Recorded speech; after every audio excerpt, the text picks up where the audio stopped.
Turn it up. You're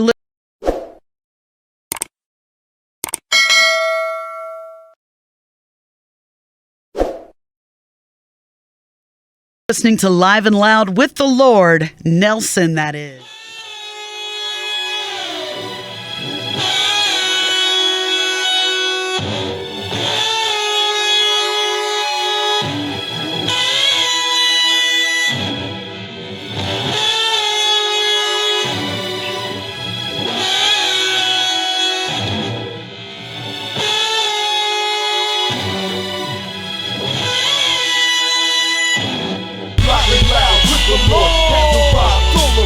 Free of charge, can't afford to miss it, we won't be ignored. No need for knocking, come on in. Bring your family and your friends. Got you geeked and tuning in, YouTube watching or listening. Music is the major topic, enjoy audio erotic. When the merch arrives, no copy, help me monetize and profit. Mix the genres up like salads, rock to reggae, brace to ballads. Hip hop, rap to country, clean to hardcore, all in between.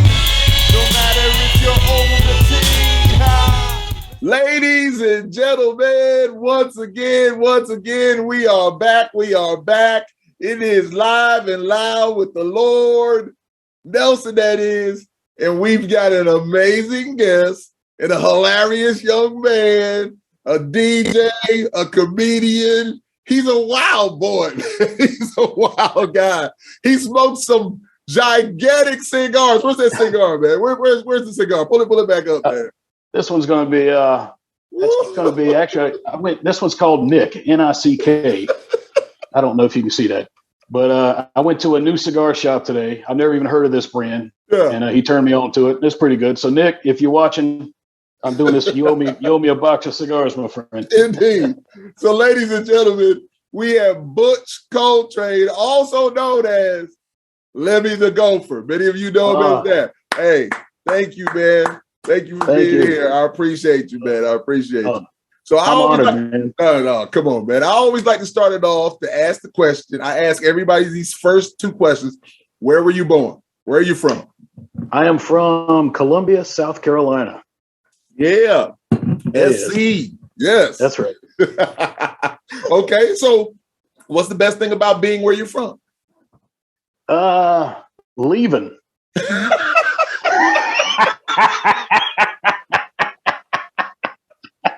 Oh no. Yeah, we're starting off amazingly. Yeah. I love Columbia.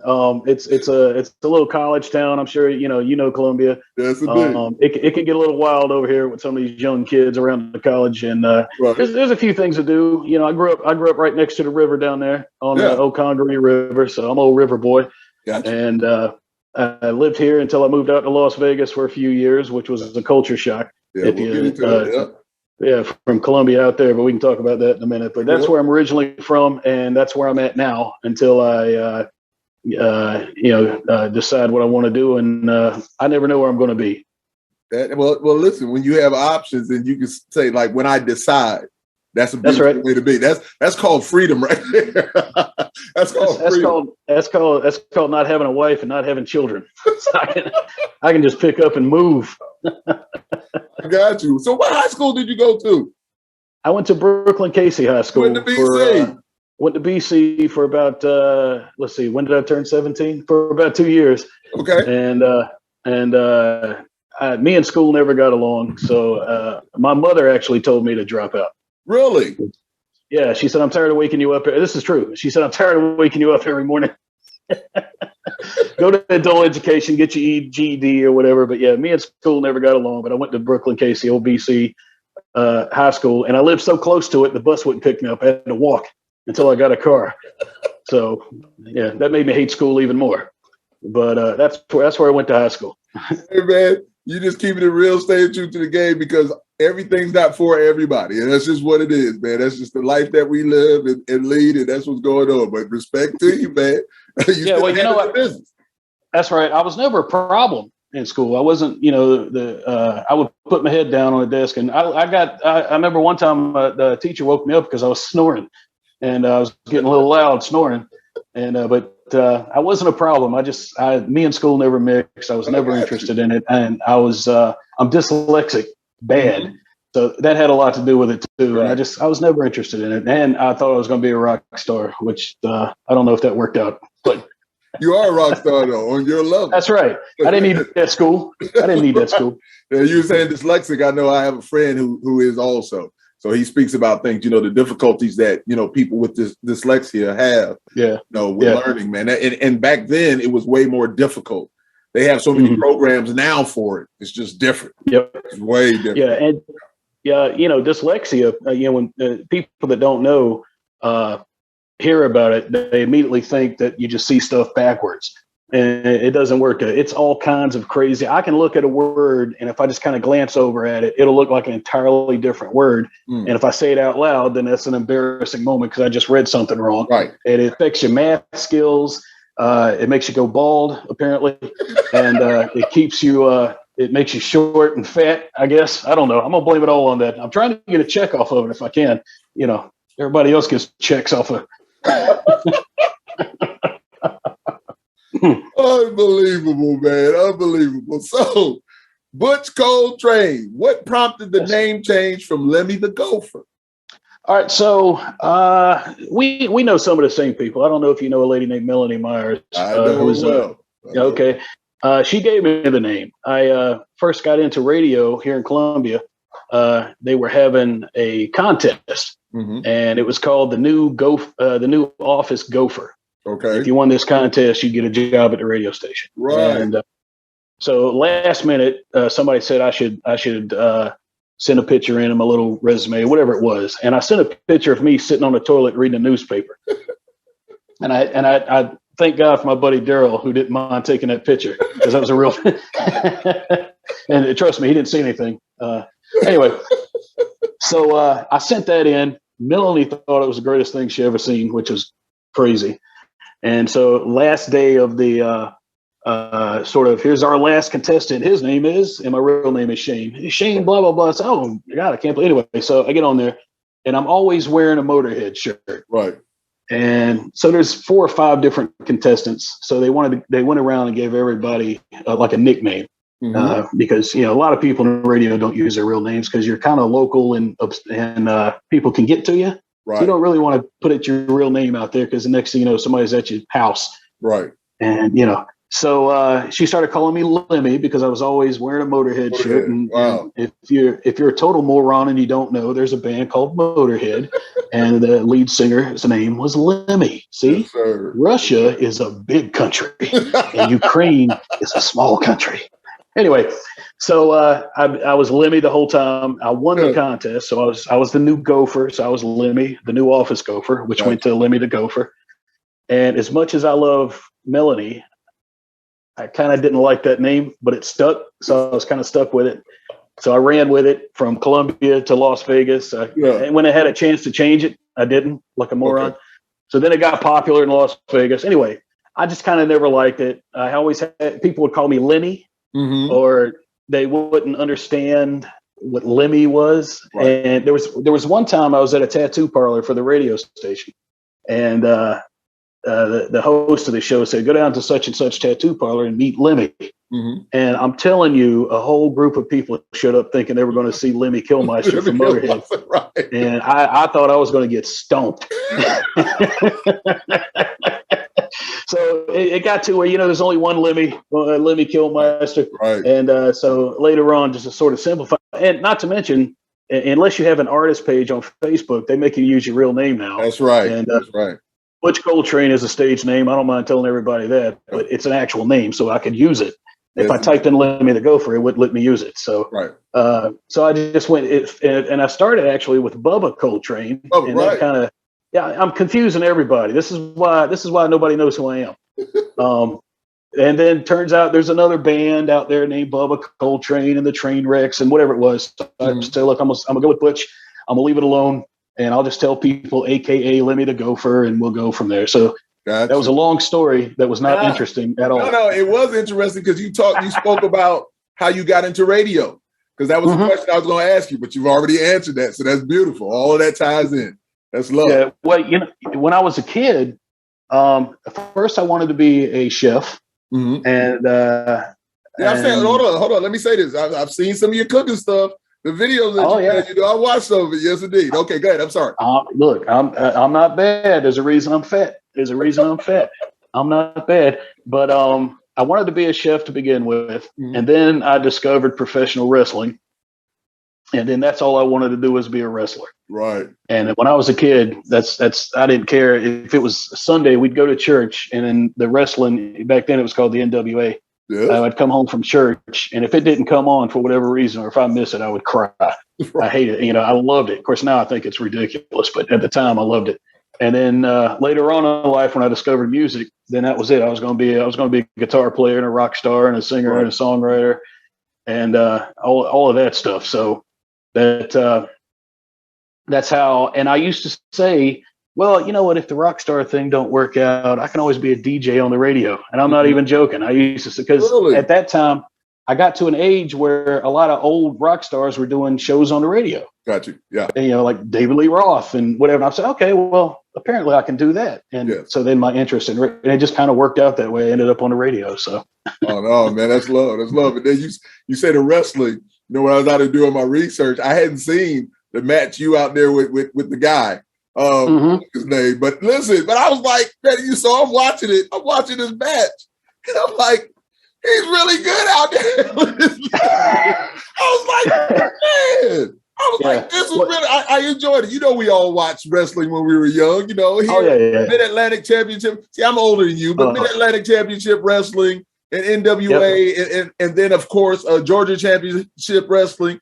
I saw all of that, man. Yes, indeed. Oh, yeah. Yes, indeed. I loved it. And I'm telling you, man, I used to get so upset if I couldn't see it. And then where I lived out in the country, I didn't get the WWF at the time. I only got the NWA. So when the WWF started coming on all the time, I got into that. And then as I got older, I kind of got out of it. And now it's so stupid, I can't watch it. But I enjoy doing it because I get to act stupid. Right. And you know, what a lot of people don't know about performing is my whole entire life, I've been saying that it's professional wrestling. You know, Hulk Hogan doesn't get up in the morning and say, "Good morning, brother." He doesn't do that. He says, "Hey, what's going?" You know what I mean? It's an act.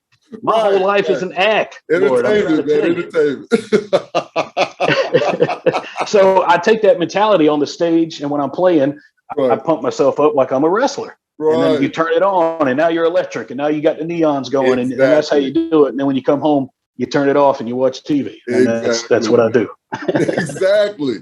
Hey, that's great, man, because that is exactly what goes on. Indeed. Yeah. When you hit that stage and you're ready to perform, you become another person.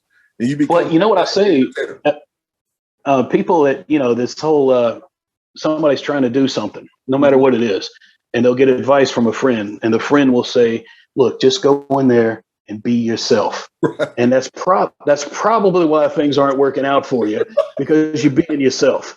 Try to act like somebody else because you'll be surprised how further you'll get if you just pretend to be somebody else. Yes, indeed. Get out of your comfort zone. That's indeed, right, man. Holy catastrophe, that's love. All right, so do you recall where we met? And I'm going to tell you because it ties in. I know you don't recall. I know, so I'm going to go ahead and tell you where it was. It was in Charlotte. It was at a Motorhead, Reverend Horton Heat, Nashville Pussy show in Charlotte. You were with Double M, as I like to affectionately call her. Right. Melanie Myers. I call her Double M. That's where I met you. I remember you walking in with Melanie because Joel, a good friend of mine, Joel, I call him Joel Star. He introduced me to Melanie. And so he's like, Melanie introduced me to you because you guys were together. Mm-hmm. You were walking. You were a little tipsy. You had a beer in your hand. I remember the mustache. So, you know, I was just like, my goodness. So you know the mustache like the handlebar joint, like on American Chopper with the Turtles. Yeah. One of my most favorite shows in the world. I don't ride motorcycles, but I am a motorcycle fan. I am a motorcycle fan. I watch every single episode of those shows. But yeah, man, that's where we met, man. And I just remember it was just cool. And then we were in the green room with everybody, just talking to everybody. And, you know, with the Nashville Pussy people, we were just back there having a good time, man. And then after that, we went to a bar. I can't remember what the bar was called, but we all went to a bar together. I know you don't remember that, man. You've done so much in your life, you don't remember that. But me, people always laugh at me because I remember things like that. To me, that was an important moment. And so every time I see you, I always see that stuff there. And I was just like, I remember where I met him. It was cool. Yeah. It was a great show. You know, we had a good time. So anyway, yeah. Well, you know what? You're right. I don't remember meeting you there. And before we started recording this, I was trying to rack my brain. I said he knows me from somewhere. I don't know where we met, but it had to be something through the radio. Right. And but I don't know if you remember, but Matt Sorum was playing drums that night for Motorhead because Mickey D couldn't get into the country for whatever legal reason. Really? But no, Matt I didn't Sorum remember that. Yeah, Guns N' Roses, man. Yeah. I don't know why I remember that. And what else? what pissed me off about that show, and as much as I love Melanie, and she's going to get a kick out of us talking about her, but she was one of those people that just like being at the show, whereas I like watching the show. Right. And she was over here, then over there, and she's waiting. I'm gonna go outside and smoke. I'm like, they're playing Killed by Death. Why are you going outside now? And so I met up with Melody at an Iron Maiden show in Charlotte a few years back. She did the same damn thing. The show starts and she's talking while the show's starting. I'm like, the show's starting, woman. What I love you. Actually, doing church. Yeah, actually, when I actually met you as we were coming through, because a dude named Simon was he was the road manager for Nashville Pussy. Well, he was with my boy Toad over in England, road managing with us with Stuck Mojo. So when he said he was going to be here, I was like, hey, man, I said, I'm coming up to Charlotte. I said, I'm coming up to see you. And he was like, yeah, come on up, man. I got you on the list where everything's love, everything's good. So the point that I'm getting at is that when I met you, Melanie was walking. Joel introduced me because Motorhead was performing and you were walking with her. And we were kind of like right here. It's just what you said. I picture because I still see it. You were just behind her, like, we're just walking through. But Motorhead was performing at the time.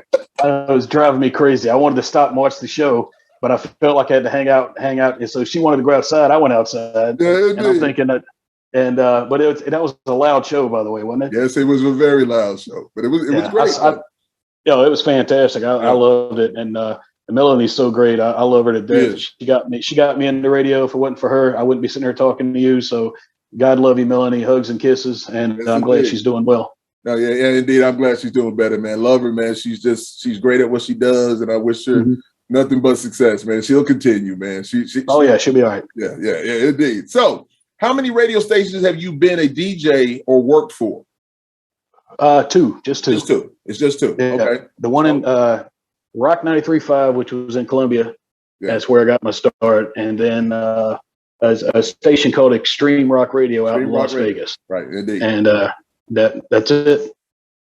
So how long were you at 93.5? I was only at 93.5. Let me tell you how good I am. I'm going to tell you. I was there maybe a year and before two guys, a guy named Dave and a guy named Brian, were trying to get this show out in Las Vegas. Right. And they were going to take another guy with them. And I'm not going to name names. I don't want to embarrass anybody. And I came in one time and I sat down with my guitar and I played a song called Thanks for Banging the Skanks. And, I'm going to get to it.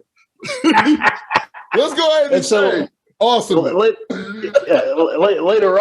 Later on, they said, "Hey, we're trying to do this show in Vegas. You want to go with us?" And so they kind of let me in instead of the other guy. And I always felt bad about that, but that's how I ended up in Vegas. So I was only on the radio maybe a year before I got the opportunity out in Vegas. So I love to those guys too for bringing me along and helping me out and all that good stuff. So. Yeah, so me doing my research, knowing that 93.5 has been around that long. And so, I went and looked at it, from its inception. I was like, wow, because it used to be easy listening to music way back. I guess, were we born then? I don't know. We probably, maybe, but they were playing a lot of stuff back then. And then, so when you were there, they were just playing classic rock then at that time. Rock 93.5. This was 2004. So it was whatever was going on. Grunge was still kind of happening. Sort of the new metal stuff was taking off. Yeah, they played Nirvana every day. Oh my god! And I'm gonna say I love Nirvana. I can't, but a friend of mine, Cabo San Lucas, he used to say like, "Hey man, they play Nirvana every single day. He said, they're going to play it. I said, man, stop it. He said, I'm telling you, they're going to play Nirvana every day. So I started listening every single day. They were playing Teen Spirit or Lithium or anyway, man. and it got to the point where if a DJ was really honest, he would tell you how much he hates 90% of the stuff he plays on that station because you hear it so much. Yeah, but a little inside radio, the reason that happens is they do research on everything. Right. And supposedly back then there was a new listener every 15 minutes or so. So that's why you heard the same stuff over and over again. So if you let's say you were at work at a warehouse and you just had the radio on, you would hear that stuff. It would drive you crazy. But most people don't do that. They listen in the morning in the car or way home. Yeah. So that's why you would hear the same stuff over. But it drove me nuts, and I hated most of it. So awesome. So you already kind of told me. So when you headed out to Vegas to 107.5 Extreme Rock Radio. So yes. You know what? No, but tell me more about that. You said you went out there with Dave and the other guy. So what was good about there? Because I read some things about that. Because you guys were out there y'all were doing some comedy stuff out there. So let's talk more about that. Okay. So Dave Farah, he's on some syndication stuff now. He's still out in Vegas doing a different show with some other people and very successful. And Brian Black was the other gentleman. And Brian and I would write the comedy bits and whatnot. And Dave was like the best host. He held it down. He held it together. Right. And he handled the interviews and whatnot. I wrote comedy songs on the little guitar and whatnot. And me and Brian would work out little comedy bits, stuff that we could not get away with today on the radio. Like I'd be fired the same day. If I got back on the radio now, all I could do was, well, that was Metallica and here's some Nirvana. That's all I could do because there's so many words that you used to be able to say that you can't say anymore. 100%. I wrote that in my little notes too. That's right. But we went out there, supposedly this is when Howard Stern first went to satellite radio. And so he left the opening for the morning show, and CBS radio, they weren't sure whether they were going to get another syndicated show or just let all the stations hire local. Well, they ended up letting them hire local. So at first we were supposed to be the new morning show after Howard Stern left. And then Adam Carolla came along and took that from us, if you know Adam Carolla. Right, yeah, I do. Who I've got a story about him in a strip club. But so they put him in the morning, and they said, "Now don't worry, we're gonna have you do an afternoon show," which worked out for everybody because we didn't have to be there till 11 o'clock in the morning. It was fantastic. You can still stay. It's Vegas, so you can stay up late at night, sleep in. Yes, it worked out perfect. However, they don't pay afternoon shows what they pay morning shows. So I said if we ever have a budget issue, we're going to be the first ones out.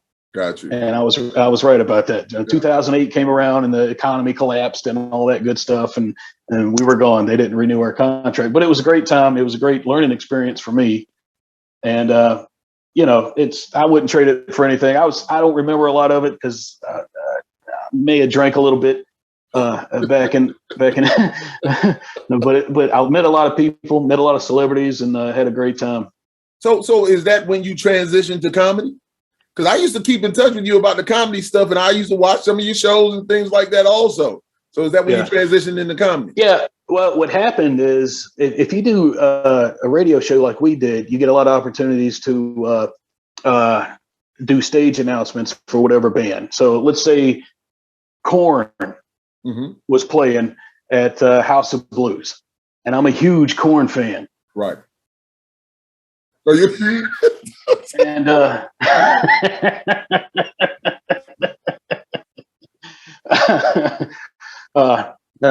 Jesus Christ, man! How you gonna wear glasses and an eyebrow ring? Come on, man.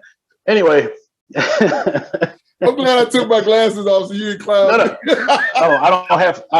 I can't say nothing. I just put mine down in the living room, so I'm not even trying to. Yeah, but yeah, and but so we would go out and warm the crowd up. Hey, what's going on? And usually I would do something crazy or funny, take my shirt off because I was a big fat dude and run around.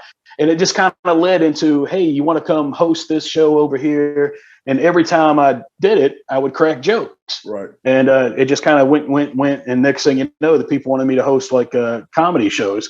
Mm-hmm. And so that's I kind of fell into comedy. I wasn't trying to do comedy. And but it came natural to me. And I was fantastic at it. Mm-hmm. And the best, I would say the best. I don't know. Other people might not say the best, but I would say the best. And I ended up at a little comedy club at Planet Hollywood in Vegas. This is after the radio was over. Radio show ended in 2008. I said I'd never work with those guys again for the rest of my life. So we were tight. Man, we were tight. Yeah. I want you to finish them and say something to you. Go ahead. Keep going. So we get out the radio, and somebody else that I met through radio was the manager or something at this comedy club. And he just gave me a job being a door guy. I wasn't even telling jokes or anything. I was the door guy with the suit and the stupid microphone in my wrist and all that nonsense, kicking people out and whatnot. And I said, look, I write comedy songs and I've done some stand up. I can do it. Mm-hmm. And they said, all right, well, we'll let you try it tomorrow night. And it's the classic story. They let me try it. They liked it. And then they made me I was the host every night, so literally 7 nights a week, 1 week, and then 6 nights a week, the next week, I would come out and do 20 minutes worth of stand up and then bring the other comics on and stuff like that. And I loved it. I made no money. You want to talk about broke, but I loved it so much. I didn't care, Right. So that was, and that's how I got into doing stand up. So I remember you and I having a conversation a while back. You were a little upset with somebody. I don't know if it was the comedy side or it was the music. I mean, the radio side. You probably don't remember. You were just like talking about how things went wrong. I don't know. I can't remember exactly what it was. You were upset with somebody. You were really upset with somebody. I don't know if it was the comedy side or the radio side. Well, I hated everybody, everywhere. We sum that up. No, what happened is when you go from, I don't want to sound all dramatic, but when you go from like nothing to being in a situation that I was in, you don't know how to handle it. And so a lot of that stuff went to my head. And, I grew up with a lot of anger issues, and I was always on a real defensive. I always thought people were doing me wrong, and they weren't.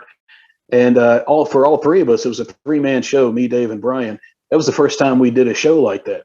Right. So then you have to, so everything's new, so you have to figure out how to coexist with each other. And this guy is a little more popular than this guy, and this guy gets all the laughs, and this guy, and then, heads start, and then next thing you know, you're telling each other to F off and all that good stuff. And then years later, you all make up again, and everybody kind of sort of gets along. And I don't have any axes to grind. It was a great time. I just I probably didn't handle a few things right back in the day because I just knew I was getting screwed over. Right. And I wasn't. I had a great opportunity. And when I look back on it now, so when we were discussing that, I was probably hating on Dave, and because Brian and I became really good friends. And I don't hate on Dave anymore. Dave's a good guy. I like Dave. Dave did an awful lot for me. So I appreciate everything that. And it just, it took years after it was over to kind of look back and go, oh, you know what? We actually were a good team and we had a good time. And so I don't, if any kind of failures that I have were just self-inflicted, they were my fault, just because, I had, first of all, at my desk, I had liquor decanters on my desk. I could just make drinks, and and I was I was kind of the face of the show, even though I was like the sidekick, and that kind of rubs people the wrong way. They don't like it. They would say, "Oh, it's Lemmy the Gopher," and I'd say, "Oh, hey, what's going on? This is Dave, and this is Brian." And I don't know, maybe tensions rise. Everybody's got an ego. Everybody wants to be the star, and I get it. And it excuse me, it was a big learning curve. Mm-hmm. And but I'd do it again. I had a great time, even though it didn't seem like it at the time. Right. But, well, you're saying a lot of stuff that's important though, because those kind of things happen. And like you said, everybody has an ego, you know. Mm-hmm. But the one thing that I believe we all really, you know, we figure out that it's entertainment. This is entertainment, and people want to be entertained, and usually they will gravitate to that one person that really entertains them. They really. It was this guy. And you know, it's not being conceited. It's, you know, it's confidence. You know, and you know, I love those guys. I really do. They're great, and they were better at what they did than I could have done. Like I could never do what Dave Farrah does. He's fantastic at it. Brian is one of the smartest guys you'll ever meet, and he's one of the funniest guys. And I'm just doing fart jokes and little songs talking about, you know, boobies and touching ass and things like that. You know, but people sort of gravitated to because the sidekick is always like the regular guy, you know, or and plus I drank a lot on the air. And so people related to me in that way for some reason. We used to do a thing called the Malt Liquor Power Hour, where I would get Mickey's malt liquor. Mickey. And yeah, well, I'm white. I can't get a No, I'm just saying, man. I don't drink or smoke or nothing, but I know all my friends. I know all the stuff that they drink. Yes, indeed. Right. I know them all. So I would get Mickey's, and the thing was, we would do like one shot a minute for 60 minutes, and so that's a 40 and a half. If you talk about ounces, that's a 40 and a half. Yeah. And so I didn't really do one shot a minute because it's hard to keep up with. So let's say during a song, I would just turn the bottle up and chug it. Wow. And then we'd come back and we'd act like we're taking shots. And it started off with me going, "Hey, how's everybody doing?" And then by the end of it, I'm like, "I'll tell you something else. I don't give a damn about that," you know. And it got funny, and people loved it. And so when we went out, people would naturally gravitate towards me because I was the crazy guy on the, you know. It wasn't that they didn't like the other two guys, but you know, that's and you know, and sometimes that kind of stuff will cause problems. You know, going back to the ego thing, and I didn't handle it well either because I got my ego all pumped up and I thought I was a big star and I didn't have to do this and nobody talks to me that way. And so I was a douchebag for a little while. Right. And but you know, I think if we could have worked it out and stayed on the air a few more years, we all would have matured a little bit and sort of figured out how to do a 3-man radio show. Gotcha. Because you'll be surprised if you look into it, how many radio duos or trios don't like each other. And it's Bob and Tom, from what I understand. There's a duo called Bob and Tom. If you look them up, they're in 2 separate studios. If they're still on the air, I don't even know if they're still on the air, but they famously hated each other. Opie and Anthony now hate each other. Really? You know? So oh yeah, look it up, man. They're crazy. Opie and Anthony can't stand each other anymore. And that happens when you got, you know, different personalities in the room and everybody's fighting for a little bit of the spotlight. And this guy's mad because this guy's getting all the whatever. And, you know, I made a lot of money because those guys, they had girlfriends that wouldn't let them go into strip clubs. And I don't know if you've been in the radio business, but you spend a lot of time doing live broadcasts from strip clubs. And so the 2 guys would say, "Well, I can't go do this strip club gig." And the other guy would say, "Yeah, my girlfriend's going to kill me. She won't let me, you know, blah, blah, blah." Right. And I said, "Look, I came down here to make money. I don't have a girlfriend telling me what I can and can't do." And so the station let me go do the remote and gave me everybody's talent fee. Wow. Hey, so you were putting in the work though. I was making, well, I wouldn't call sitting in a strip club handing out pornos and drinking. I wouldn't call that work. But it was damn sure fun, and I enjoyed it, and I took a lot of it for granted, and I wish I didn't. But we've all since then, we all get along fine now, as far as I know, unless they're lying. As far as I know, everybody gets along. Dave's doing great. His show's doing great. He just had his 4th kid, right? And so he's living life, and God bless him. Brian's got a wife and 3 children now, and I'm a loser. I can't get laid, so I have no children. But so they're doing good, and I moved back to a double wide trailer in Columbia, South Carolina. Just like I planned.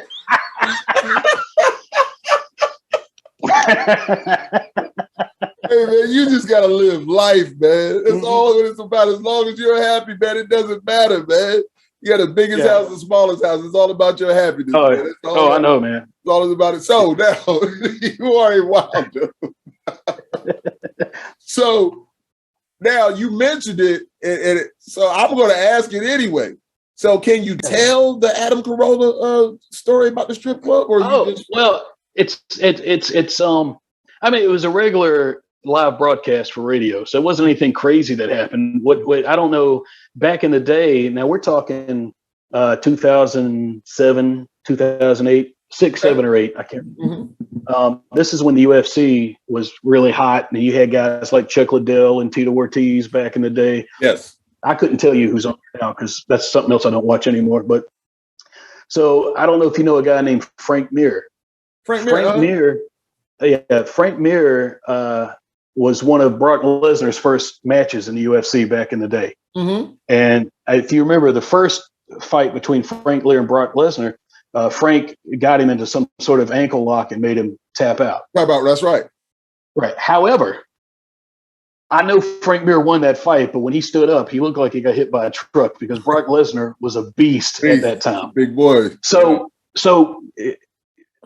before all of that happened, Frank Mir was in some sort of now I don't know 100%, so don't quote me. He was either in a car accident or a motorcycle accident, and he messed up a leg or something, and he couldn't fight. Mm-hmm. So he took a job as the door guy at this strip club. I want to say Spearmint Rhino, but I might be wrong about that, so don't quote me on that either. Mm-hmm. They all strip clubs blur together, when you're drinking and going to them.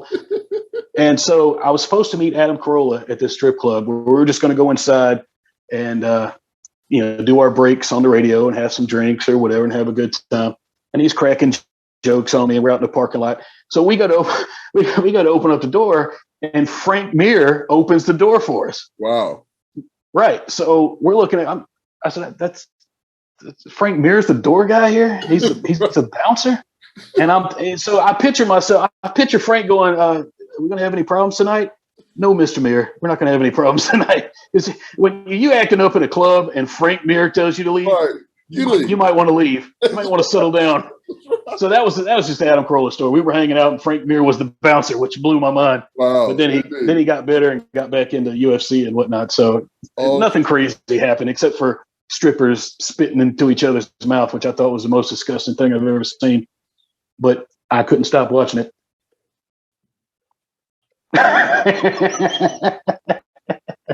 It's like, oh, that's nasty. Do that again. I'm sorry, man. I am a super visual person. I'm a super visual person. And that is I'm telling you, man. That's hilarious to me. Oh my goodness. If you've never been to Vegas, you should go at least one time and go to a strip club. Oh my goodness, man. But you got to be careful though, because I think there's a place out there called Olympic Gardens. If it's still there, I don't know if it's still there. Mm-hmm. And like the downstairs is like a strip club for straight people, and upstairs is the strip club for gay people. Right. And if you don't know what you're doing, you're going to end up in the wrong one, right? So I'm sitting there and I'm half drunk, and the stripper crawls all the way across the stage, and I'm in the front row, and the stripper licks me from this side of my face to that side of my face. Man, I didn't know what to say. The only thing I could say was, "Damn, bro." So I ended up in the wrong strip club, but I can't lie to you. I had a good time, man. I ended up in the VIP room, trying new things. You know what I'm saying? I'm crying. I tell you what, it turns out I don't have a gag reflex.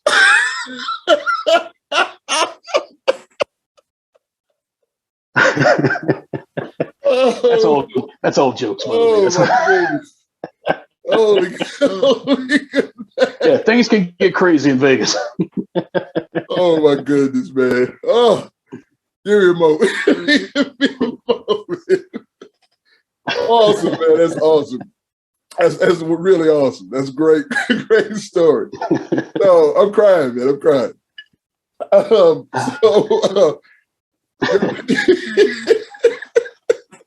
Turns out, anyway.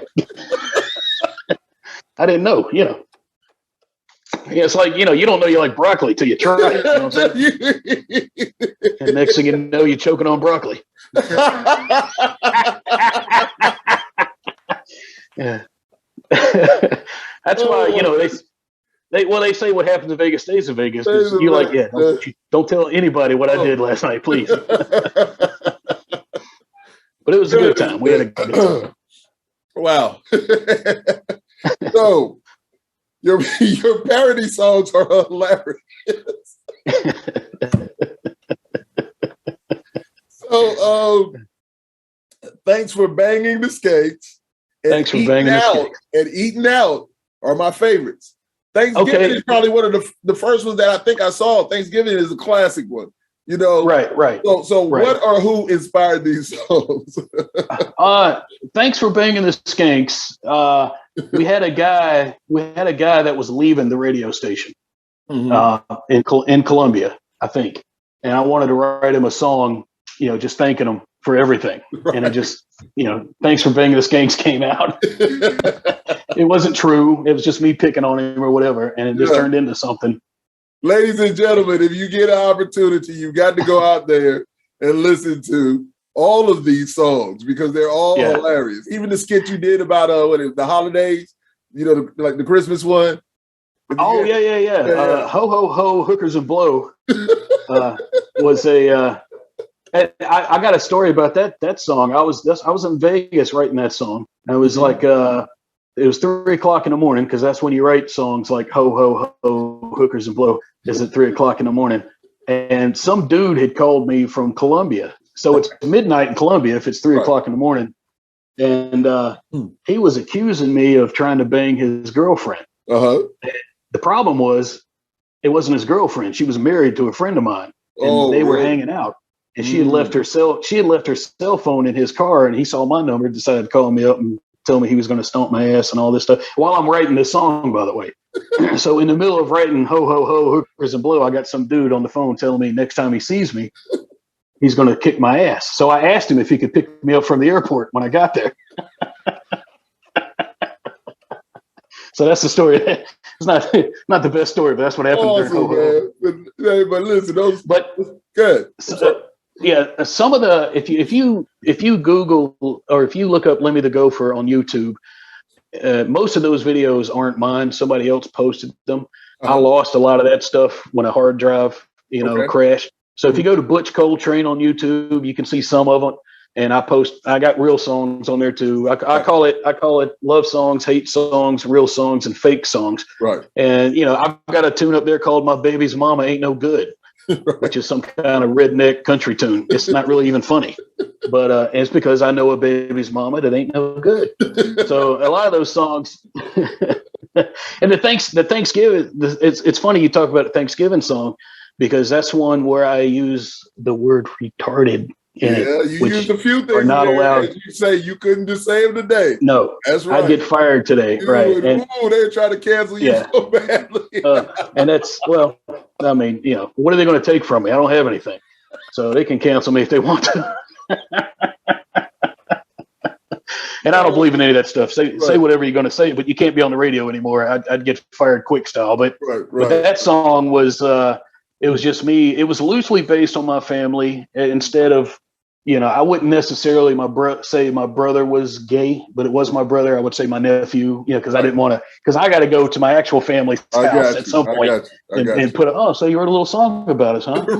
Yeah, so who's the one that's mentally handicapped here? All of you, really. Every damn one of you.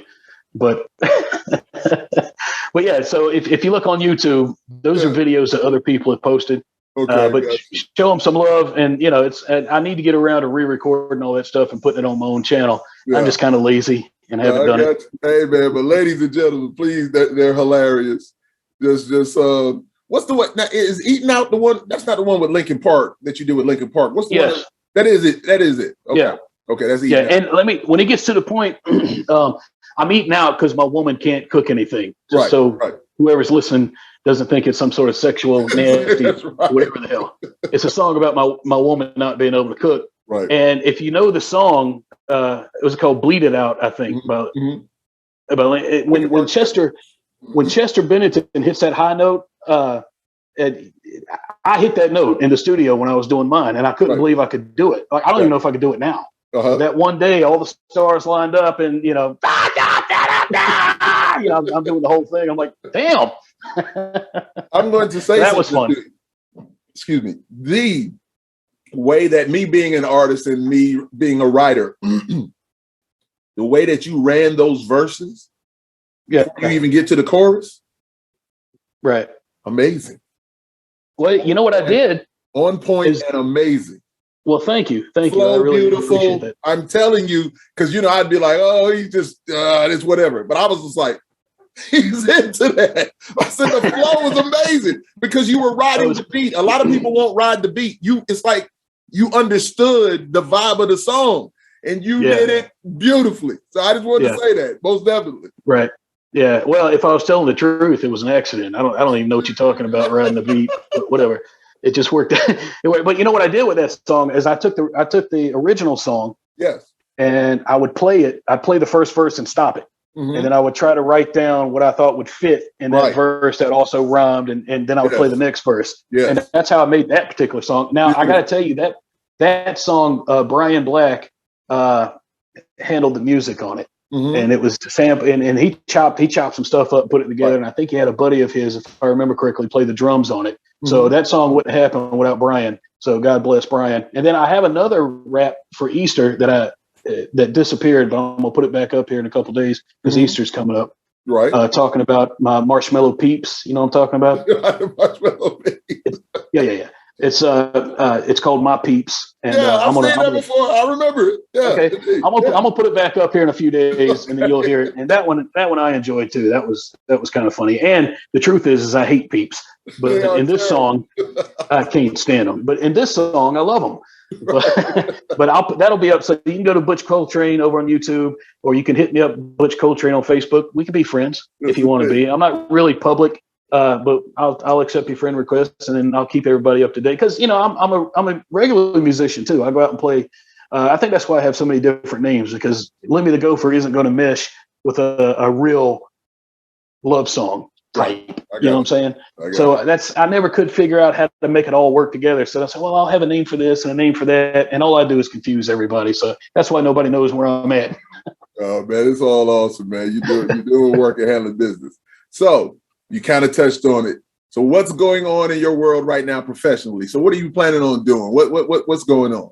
Well, after radio, I got in. I did a stand up, and what happened with the stand up is the club started to close. The writing was on the wall. The two owners hated each other. Blah blah blah blah blah. Wow. And I could see that they were about to close down. Paychecks were starting to bounce, and all that.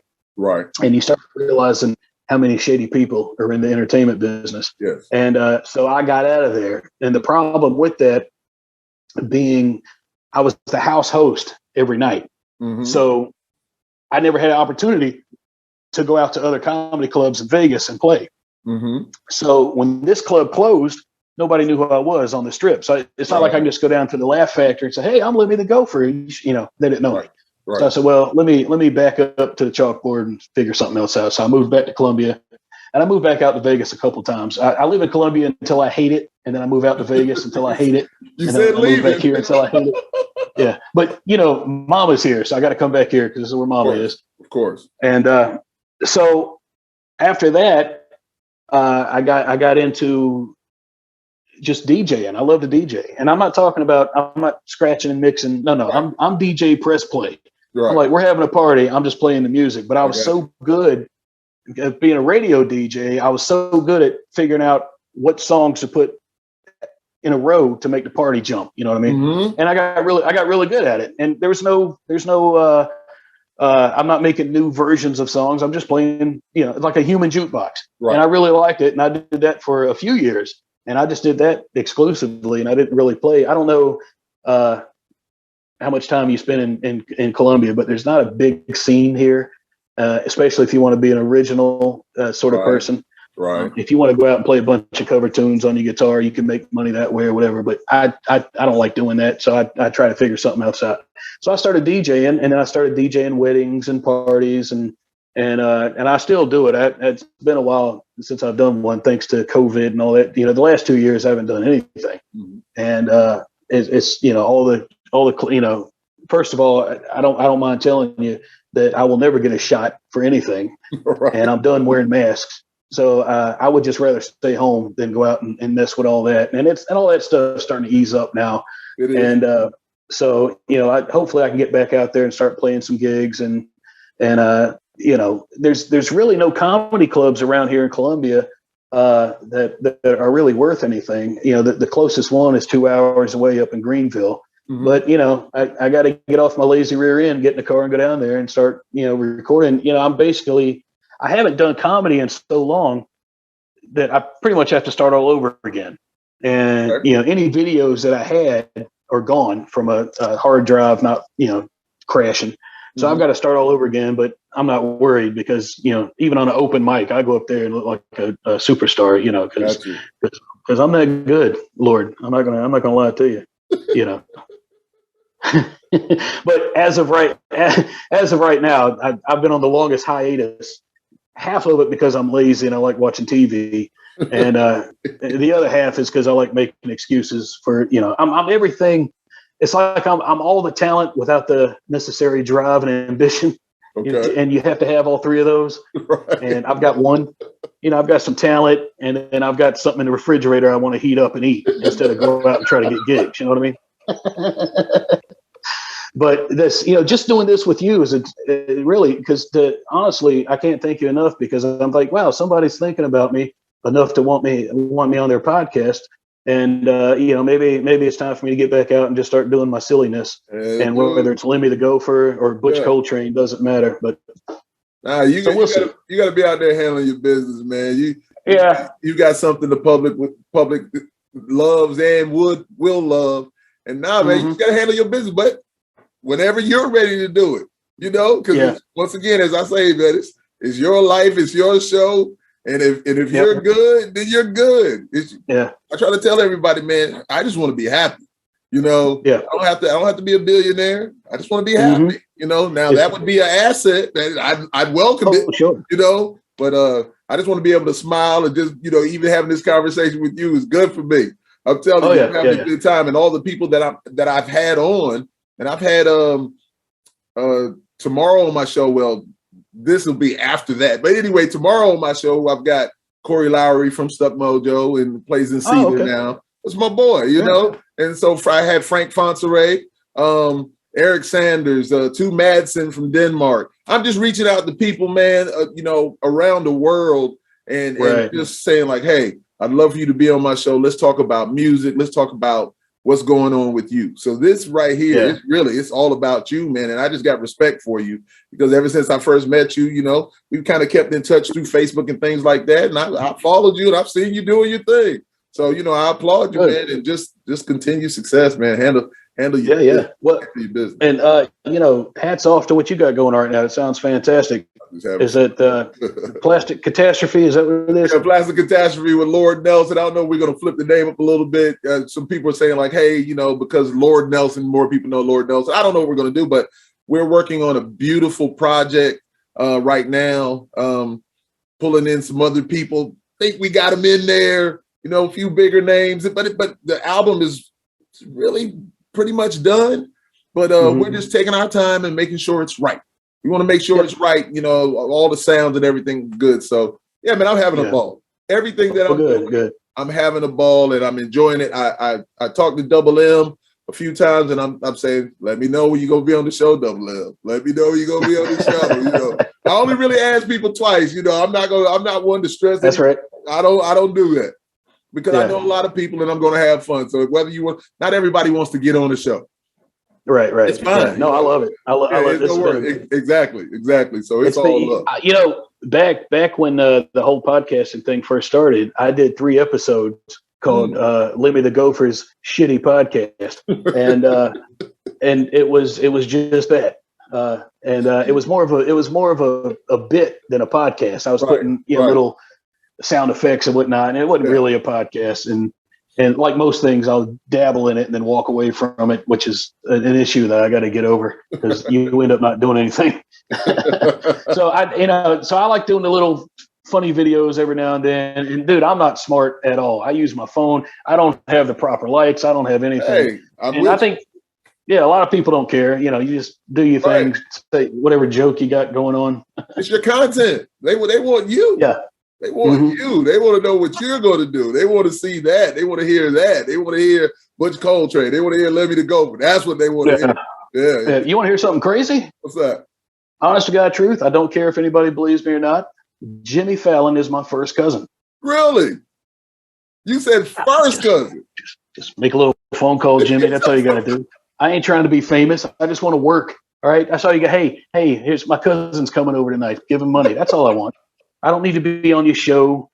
Yeah, no, it's really my mother and his father are brother and sister. See here. And good.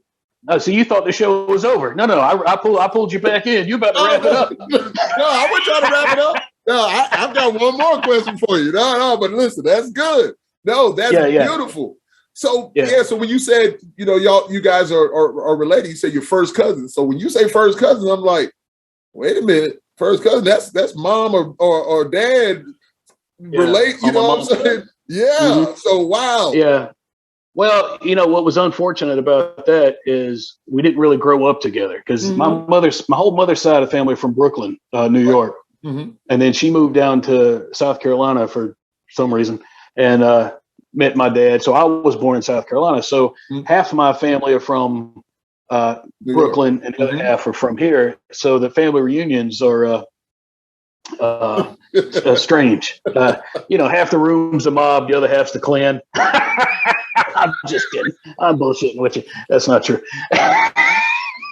You got Vinny the Chin and Earl. You know what I mean? Surprise, they got a lot in common. Anyway, that's enough of that. But so we didn't really grow up together, and if unfortunately, and we won't get into all of that, but I think we were like 5 the last time we hung out. Yeah. So I'm sure if we grew up together, maybe things would be different. And he doesn't owe me anything. So and I usually don't tell people that because.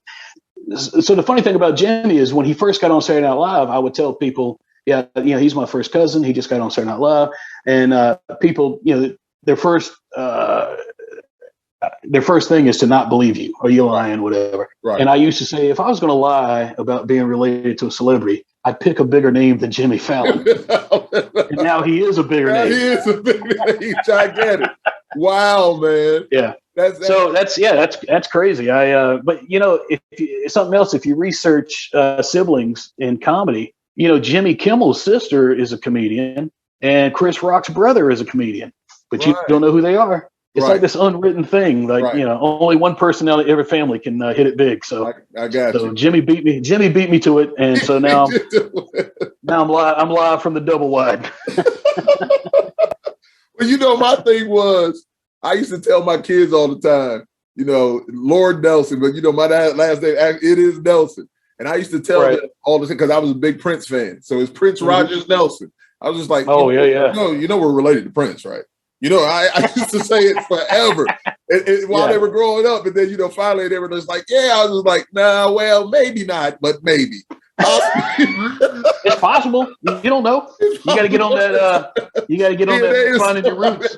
What's that show on PBS? That Finding Your Roots. Yeah. But listen, look, I just want to know if I'm related to Prince. That's all I want. So I just listen. I roll with it and I just enjoy myself. Whether it is or not, in my head it is because he's one of my favorites. I think he's the greatest. And so, man, that's awesome. That is truly, truly awesome. So the last question I was going to ask you is radio or comedy? Which one? Oh, comedy. I'd love to. Well, as long as I don't have to worry about getting slapped when I say something that somebody don't like. Because I think we just set a precedent for that now. That was so ridiculous. That was stupid. And if and I know everybody's sick of talking about that situation, but it really does kind of, and it's not even just that. It's kind of the way that for some reason the last 5 or 6 years we've all been conditioned to hate each other and want to fight each other if we don't agree on stuff, you know. Now suddenly, especially with the videos that you see, the TikTok, you know, it's like people love to watch two people just get into a fight in the middle of the street. I don't know why we like that so much. And so now people, because it's everywhere and it's saturated society, it's, you know, I don't like what that guy says, I'm gonna go over and punch him in the face. So I haven't been on a comedy stage in maybe a year and a half or so. And I don't really say anything. I'm harmless on stage. Luckily, I look like I'll stab you right in the side of the neck, right about here. It's like, you know, I'm walking in the park one time in Vegas, and I got this huge cigar, and I got my earbuds on. I'm listening to music, and people tell me I look mad and I look intimidating all the time. They have no idea I'm listening to Rod Stewart while I'm walking. They don't know. You know, they're looking at me like I'm going to rob them, and I'm in here going, "If you want my body." Yeah, I'm serious. But so I haven't had to deal with anybody getting mad at me on stage, because most of the time I pick on myself anyway. I don't say anything about anybody in the crowd. And so I've been lucky in that, and I've been so stupid and goofy that people laugh at my goofy ass anyway. So I've been lucky. I haven't gotten my ass kicked yet. Hey, I say the same thing, man. I've learned how to smooth my way out of so many things, especially back in the day. You know, because I love to, as you see, I love to laugh, man. I enjoy it. I see everything that you're saying. I see it so clearly, because I always tell people, I've said it on probably all the shows, I laugh so hard because I see what you're saying. And when I picture it, it's hilarious to me. It is hilarious to me. So I can't help it. So, you know, you got me on here crying, man. Just man, it's awesome and it's beautiful. And I truly can't thank you enough, man. I look forward to what you're going to be doing. I support you. I follow you. And when I saw your name, I said, wait a minute, I got to hit him up. That's my guy, man. That's my guy. You know, I know it's better. But I can't thank you enough. Yeah, I really appreciate it. You don't know what a huge favor you just did for me. So, and it's making me want to get off my rear end and get back out there and start doing some stuff, which is going to require me moving out of Columbia, South Carolina. You said you like to leave. So. Leave it. I got to go, baby. Yeah, you gotta do what you gotta do to make it happen for yourself, however you see it. And that's what I will say though, now with the whole internet thing, it's a little bit easier to be remote. Like I could do stuff from here. I just gotta, I got some videos coming up. Something I'm working on called "Rate These Nuts," where I sample different nuts, you know, and it's going to be fantastic. I think I'm going to start off with some salt and pepper macadamia nuts, and I can't wait to get those nuts in my mouth.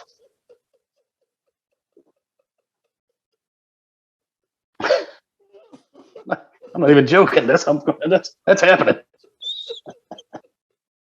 As they say, pause. You must say pause after you say that. That's awesome, man. That's awesome. So we're gonna have a good time. I'm not hanging it up. I'm not hanging it up just yet. I got some more. I'm getting gray, so I got to hurry up and do something now anyway. Man, you know, you're on point. As Gary Vee always says, we're never too old to do whatever we want to do. We just got to do it. We just got to do it. That's all it is. You ain't getting any younger, and the older I get, the more problems I have. So you know, I need to do it before my kidneys stop working. You know, because that's coming. I'm gonna pull a Patrice O'Neal on somebody and just drop. You know, trying to keep the blood sugar down to keep my toes. Indeed, man. So many things have changed the older we get, man.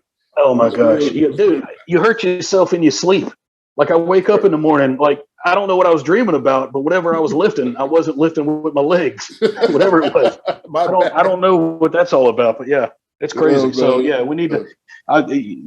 Time runs out quick. So if you're out there and you want to do comedy or music or whatever, you need to just go and do it while you're young and while you can. And do your business, man. Most definitely. That's right. That's right. So listen, once again, thank you so much. I really appreciate it. So ladies and gentlemen, once again, you always say I don't want to end these episodes because they're always so great to me. I'm having so much fun. This has been the funniest one, man. Corey Lowry made me laugh a lot also, but this is on point. You're doing what you're doing. Can I leave you? Can I leave you with a new joke that I wrote? Of course. Now it's dirty, but it's not dirty. Like there's no bad words in it. But okay, you don't care. I just want to make sure. I don't want to get slapped. I want to open hand slap you, bitch. Anyway, so I wrote this the other day, and I took it to the office where I work. I got a little part-time day job, so I can afford my drugs. And I try it out on them. So tell me what you think about this. What does my annoying ass brother and a huge penis have in common? I have no idea. I can only take so much of either one. See? Now you picture me taking so much of either one. Yeah, that's what I'm saying. You put that in my head, man. It's a gift and a curse. Sorry. You enjoy that late night, a year from now, you're going to be up one night going, that son of a bitch. So yeah, if I'm still writing solid material like that, I need to get back out and make some people laugh. Oh my dude, you're a wild guy, man. It's awesome, though, man. It's awesome, man. I can't tell you how much I love you, and I appreciate you letting me do this. This has been a blessing. I wasn't sure because I don't know a lot of this technology stuff because I'm kind of dumb, but I'm glad it worked out because I've enjoyed every minute of it. Worked out well. So, ladies and gentlemen, once again, it's the big guy with the little show, live and loud with the Lord. Pause. Nelson, that is. The amazing musician, radio host, and hilarious comedian, Mr. Butch Coltrane. Thank you so much, man. I really appreciate you. Really appreciate you, man. Thank you. Look me up on YouTube and Facebook, Butch Coltrane, or Lemmy the Gopher. Look up Lemmy the Gopher. You'll hear from both of us soon. Yes, indeed. Glad you plugged that. I meant to say that also. I'm glad you did that plug, man. All right, man. Thank you, man.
While I got the hot chicks, you did all the fat chicks too. And I wanna thank you. For instance, remember that time down on the beach when the girl walked up with the buck teeth and you took her back and you made out with her and I got it on with her hot ass sister. Thanks for banging the skanks while I got the hot chicks. Did all the rejects too, and I wanna thank you. One more example. Remember that time down at Greg's when the girl walked in with the bow legs and you took her back and you made it out with her and I got it on with the babysitter. Thanks for banging the skanks while I got the hot chicks. You did all the fat chicks too, and I wanna thank you. And thanks for banging the skanks while I got the hot chicks. You did all the rejects too, and I wanna thank you. Remember that time in the Cadillac when you're humping that girl with the humpback and the car pulled up with a hot chick in it? I got out and she let me hit it. Thanks for banging the skanks while I got the hot chicks. You did all the fat chicks too. What a friend. And I wanna thank you. Just Just like that time you let me get it on with the cute chick with the tattoos on her ankles. And you got it on with the chick with the cankles. So thanks for banging the skanks while I got the hot chicks. You did all the rejects too, and I wanna thank you.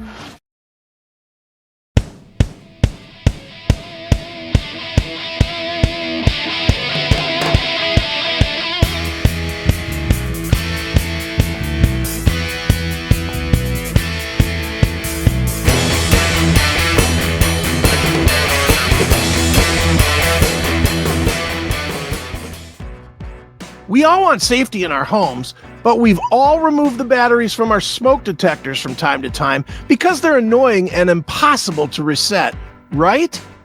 Well, no more when you install the Xsense XS01WT Smart Smoke Detector. This smoke detector works with an app on your phone to provide warnings of all potential issues. No more using a broom handle to reset it either. A simple push of a button on your phone app and it is reset. Go to https://bit.ly/CMSPN smoke and get your Xsense XS01WT Smart Smoke Detector today.